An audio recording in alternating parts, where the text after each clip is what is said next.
Soprod et la RTI vous présentent en partenariat avec le 179, votre conseiller client de la CIE, 2 minutes pour comprendre.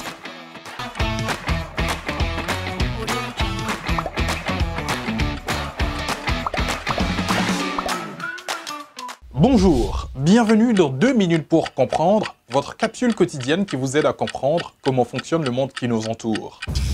Aujourd'hui, je vais vous expliquer pourquoi l'oreille humaine ne capte pas les ultrasons. La fonction principale de notre appareil auditif est de capter les sons. En dehors des cas de déficience auditive comme la surdité, cette fonction a des limites naturelles, notamment en ce qui concerne sa capacité à capter les ultrasons.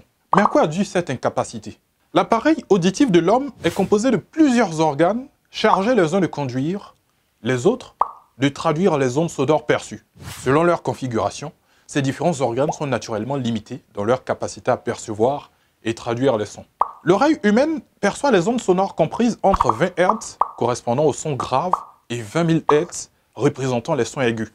On parle donc d'ultrasons lorsque les ondes sont supérieures à 20 000 Hz. L'incapacité de perception des ultrasons n'est en rien une défaillance. La nature étant bien faite, elle a fait en sorte que ça soit le cas pour protéger nos oreilles en limitant la capacité des organes internes. Pour être traduites, les ondes sont d'abord amplifiées sur la base d'une fréquence de résonance qui varie entre 1000 Hz et 4000 Hz et l'énergie acoustique est convertie en énergie électrique. À un certain seuil, les organes les plus sensibles peuvent subir des dommages irréversibles.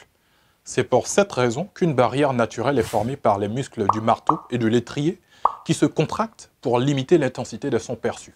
Je vous donne rendez-vous la semaine prochaine à la même heure pour de nouveaux numéros de 2 minutes pour comprendre. Soprod et la RTI, en partenariat avec le 179, votre conseiller clientèle de la CIE, vous ont présenté 2 minutes pour comprendre.